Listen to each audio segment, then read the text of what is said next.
This week you made some yeast breads. Can you tell me a little bit about them? Yeah, well, first I did the wheat and nut bread. That's a basic wheat recipe for the yeasted bread with the addition of some wheat bran and some wheat germ. You can also put some flax meal or flax seed or anything hearty that you have around or that you like to use. Any kind of nuts will do. I used walnuts because I think they work better in a bread, and sunflower seeds inside and on top of the bread. And we also did a Danish pastry, which is a laminated dough. I'll explain more about that in just a minute. It's similar. The dough is similar to a croissant, and it's going to puff when you cook, and it's really good for breakfast or a dessert. You mentioned there are 3 different kinds of leaveners. Mm-hmm. What can you tell me about that? Well, the first one you have is what you'll use in cakes or quick breads like muffins or banana nut bread or something like that. It's going to be just your chemical leaveners, baking soda and baking powder, and those react with the ingredients if you know the acid that you're going to use in the recipe. Next, you have the yeast, which you wake up the yeast when you're cooking or when you're baking with it, and as it rises, it lets off a gas, and that's what gives you the poof in your bread. And the third is the physical leavening power of butter.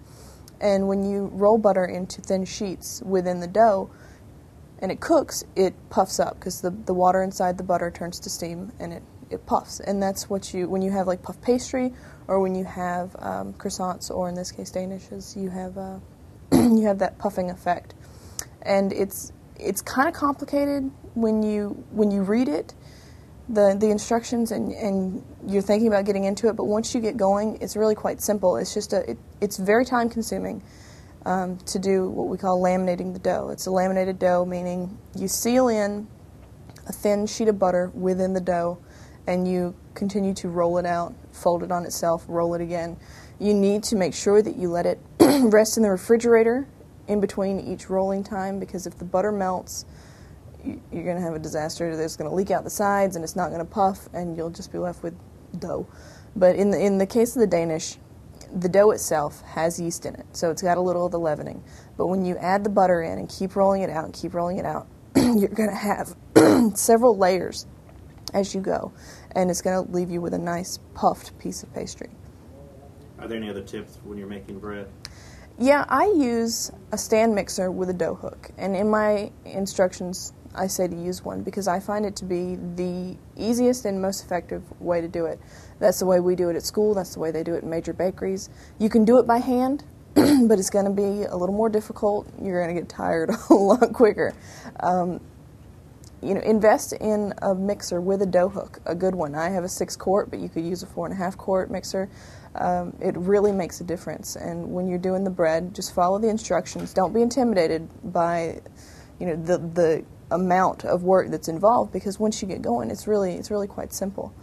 Make sure you let your bread rise the appropriate amount of time. It's not just for the puff that you're going to get from the yeast, but also it develops the flavor. The Danish dough you need to refrigerate overnight. That slows the rising process and helps it to what we call ferment. Think of beer as it ferments, it develops a flavor. The dough is going to do the same thing. When you leave it in the fridge, it's not going to puff as quickly because the yeast is a little more sleepy when it's in the fridge, but it's going to develop more of a flavor. And you have 2 fillings for the Danish pastry. I do. I've listed 2, but if you wanted to try anything else, feel free. I also used a little bit of pie filling. You can make your own pie filling. You can buy canned pie filling. There are some really good ones out there.